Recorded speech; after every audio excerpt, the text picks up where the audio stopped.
Morning, everybody. I'm filming early before the sun comes up. Well, not completely, but and getting ready to go for a run. So I'm just gonna quick get this week's scout.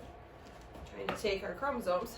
Get the first half of this vocab out to you for the week. We're gonna do the second half next week. So don't panic.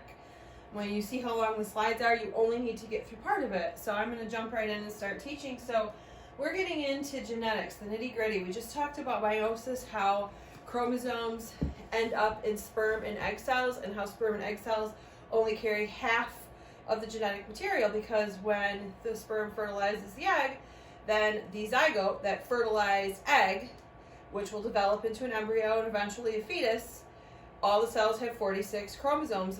That's what humans need. And think back, right? We know about rod-shaped chromosomes. So there's two types of genetics. Mendelian, after Gregor Mendel and what he discovered, but now we know that there's a lot of non-Mendelian genetics out there. So it was once thought that most traits were only controlled by one gene pair. That would be saying that eye color is only controlled by this gene pair. Flower color can only be controlled by this gene pair. Well, after a lot of research and cracking the human genome, we know that that is no longer always the case. So that's why in biology I no longer do Punnett squares with you, because they're highly inaccurate. There are very few traits we can actually use a simple 4-square Punnett square for.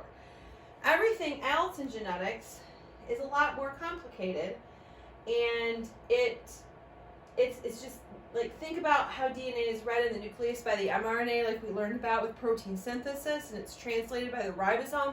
It's incredibly complicated, and then you bring in that mutations can happen. It just gets incredibly crazy how things get inherited, and you're crossing over, right? So it is very unlikely that even 1% of human traits, I'm not talking about anything else but human right now, is inherited the way Mendel thought. Mendel was not wrong. That was how his pea plants passed on their traits. But other organisms are much more complicated than Mendel's peas. So Mendel was amazing, by the way. He is still to this day the father of genetics. So make sure that you watch this, because it does review homozygous, heterozygous, all those good things. And it gets into Mendel and his peas a little bit. So I want to dig in. So let's talk about Mendelian genetics, and this still holds true today. This is the one law, the law of segregation, that says the two genes for an inherited trait separated during meiosis, the egg or the sperm formation, they separated. And if a person is heterozygous, that means, right, if their gene pair is heterozygous, which one that's here, that 50% of the time the egg could pass on big A or a dominant gene, 50% of the time it could pass on a small gene. If they were homozygous dominant, 100% of the time it's going to pass on homozygous traits. If they're homozygous recessive, 100% of the time the egg can only pass on, or the sperm can only pass on, recessive traits. But if someone is heterozygous, they have a 50-50 chance of passing on either a recessive gene in their egg or sperm, or a dominant gene in their egg and sperm. For the case of my webbed toes, if you guys think back, you got to see my webbed toes last year. I had a 50-50 chance of passing on the dominant gene, Tama, and a 50-50 chance of passing on the recessive gene. And because of the law of segregation, she didn't get webbed toes because she got my recessive gene and Alan's recessive gene. So this is still true today. They segregate independently during meiosis, when those chromosomes pairs got split in the last, right, anaphase 2. This is what ensures the law of segregation. And then the law of independent assortment is also Mendelian. So this still holds true, and he figured this out. So genes segregate independently from one another. So blue eyes is not dependent on blonde hair. Brown eyes is not dependent on brown hair. I've had a lot of brown-haired, blue-eyed students. I've had a lot of blonde-haired, brown-eyed students. They're completely independent of one another. Neither depends on another. Now, there are some special cases in different cultures that we'll talk about later, but for the most part, right, genes assort independently. Genes, not chromosomes, genes. And we'll get into why. So, Mendel came up with the law of independent assortment by studying his peas, and he also came up with the law of segregation. This is just a fun little Punnett square to show both of these properties. This is a dihybrid square, so you're going to just kind of watch the patterns, and it'll help you kind of make sense of the law of segregation and the law of independent assortment. So Mendelian genetics brings in 3 generations. So Mendel would go out all hunched over. He was an Austrian monk. He was really old. And he was the monastery's gardener. And in gardening, he would notice certain traits in peas. And so he started breeding them. He probably used like some kind of swab or something. He had to have made it. It's not like they had cotton swabs back then. But the P generation in Mendelian genetics stands for the parent generation. So play very close to these diagrams as you go through. When the P generation, and he said, because he had bred, let's say he bred this plant and this plant over and over, and they only made purple, and this plant only made white flowers, he's like, I'm going to cross these 2 parents. I'm going to cross them and see what happens. And so he crossed them. In his first generation, the F1 generation, his first filial, the first generation of offspring from the parent generation, all of them were purple. And he was like, whoa, how's that happen? So he started having these little hunches, like, well, purple must hide white, because when I bred this white flower to other white flowers, it always produced white flowers. So he's like, whoa, so how come this purple and this white make just purple? So he's like, I'm going to mess around a little bit. And so he breeds 2 purple plants from the F1 generation, and he gets his second generation of offspring, the F2, or the second filial generation, F2. And then he was like, whoa, in the F2, I get 3-to-1 purple to white. My whites are back. So this is where he started to figure out the difference between dominant genes and recessive genes. And he started to discover purple in peas, and peas only. Purple is dominant to white. And so when he crossed these 2, they were heterozygous. They made 3/4 of their offspring were purple and only 1/4 were white, because the 2 recessive genes could come together, but only 25% of the time. So this illustration of breeding P generation and then breeding 2 F1 generations and then and getting your F2 generation is the model of complete dominance. This is Mendelian genetics. The dominant gene is always going to be expressed if there's a recessive present, unless you get 2 recessive genes together.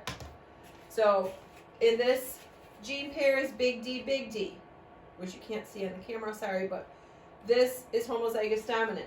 Heterozygous, big A, little a. This is little f, homozygous recessive. This is the only time when you have 2 recessive genes in a pair that a person, dog, cat, bird, whatever, pirate, I brought Pete home, can be expressed. And so this Punnett square is one of those examples where this is where he bred 2 of those purple F1 plants, and you can see they were both heterozygous if you look closely at your slides. And so he got 1 big B, where the 2 dominant combined. He got 2 heterozygous, and this pair allowed for 1 white plant within each cross. So this is complete dominant. A dominant gene will always mask a recessive gene. This is Mendelian genetics. But since Mendel, we have figured out that there are a lot of other cases that this law, complete dominance, does not apply to. Independent assortment and segregation still always apply. Mendel concreted that. We can't disprove that for Mendel. But complete dominance is not always the case. And good thing that this rarely happens. It's good for some traits, but it rarely happens because it ensures this amazing diversity. Notice, meiosis was all about diversity. Genetics is about diversity. The more diverse the population, the more likely it is to successfully undergo natural selection. It will continue to survive, to reproduce, and make stronger offspring. Right? So we want diverse populations. Non-diverse populations, if one bad thing happens, it's going to pass through that population and wipe that population out. So, after studying Mendel for a long time, other geneticists came up with the chromosome theory of inheritance.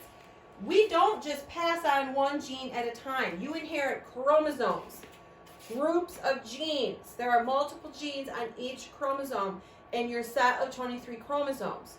All of the genes on chromosome 1 pass with chromosome 1. All of the genes on chromosome 16 pass with chromosome 16. They don't get mixed. Now, crossing over, don't panic. If you think back to crossing over, those of you that have been working hard on this, that still passes. It's just attached to a different chromosome when it goes, but all of them make it where they need to go. So it's not the gene that gets passed like Mendel thought. It's the whole chromosome that we inherit. So let's talk about, I think we're going to talk about 3 cases of non-Mendelian genetics where a dominant trait can't hide a recessive trait. So one of these is super cool. It's called incomplete dominance. I love this one. I don't know why, but maybe it's because it provides for such a huge variety in colors of organisms and fur patterns and flower colors. Super cool. So this is incompletely dominant. Neither allele is fully dominant. Neither type or gene is fully dominant over the other. So what happens is we get a hybrid in this, and it's a mix, and you'll define that later. I just included it for studying. It's a mix, and it kind of looks like a heterozygous individual of the dominant and the recessive. But when we write for incomplete dominance, we don't use big and little anymore. In this case, we're going to use red flowers and white flowers. And when they breed, why did I do that? I used a B. I did this a long time ago. But anyways, just pretend. We cross 2 of them and you can see what happens. But when we cross a red and a white, we get red and white if we were to do a Punnett square for these. And that would be pink because they blend. Because it's incompletely dominance. They fight to pass on that DNA. So red snapdragons do this. So if we breed a red and a white like this, we get pink. Human hair color is like this. Eye color, if you think back to our eye project, how you had 3 sets of genes, 3 different pairs of genes on 2 different chromosomes that all blend together to make our amazing eye colors and patterns of our iris. Eyesight, eye color, hair color. So this is why there isn't just black, brown, red, and blonde. There's light blonde, and there's dark blonde, and there's strawberry blonde, and you have red, and you have light red, and you have really deep, deep red hair, and then you have brown, and you have dark brown, and you have light brown, and then you kind of have a blend of brown and blonde if you get really lucky. You never need highlights, right? And then there's black, and it's crazy the different shades of hair, and that's because hair color is incompletely dominant. Not only is not one color fully dominant over the other, but it's controlled by more than one pair of genes, which we'll get into in the next set of terms. The next is co-dominant. This is also non-Mendelian, and this is why humans have blood types. Not all organisms have blood types. Dogs, mine's sleeping at my feet right now, they don't have blood types, but we do. So both genes are expressed in their own way. Neither is mass, but others are present. So we need to understand that we have one recessive blood type or gene, and that is O. And A and B are co-dominant. So this is why we get AB blood, because A can't mask B and B can't mask A. A and B can hide O. And if we go back, if we look over, right, a person with B blood with their genotype BO with AB would produce offspring with 3 types of blood. They can't make O because there's not, right, an O in either parent. There's only O in one. But O is recessive and can be masked. So this is co-dominance. They're equally dominant. One cannot hide the other, and it's going to pass on that trait. This is just a nice little chart. We saw this last year. And then The last one we'll talk about today, just keeping track, sorry, is sex-linked traits. And these are also non-Mendelian. These are only carried on your sex chromosomes, the X or the Y.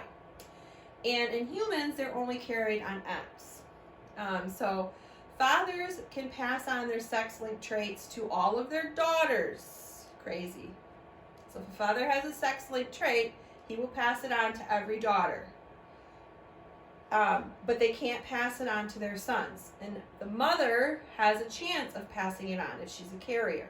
Females rarely express sex-linked traits because they have two X chromosomes. And this is an example of this. So look at this Punnett square very carefully.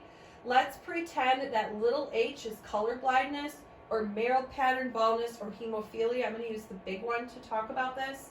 So this is a normal female, and she marries a hemophiliac male. So he only passes on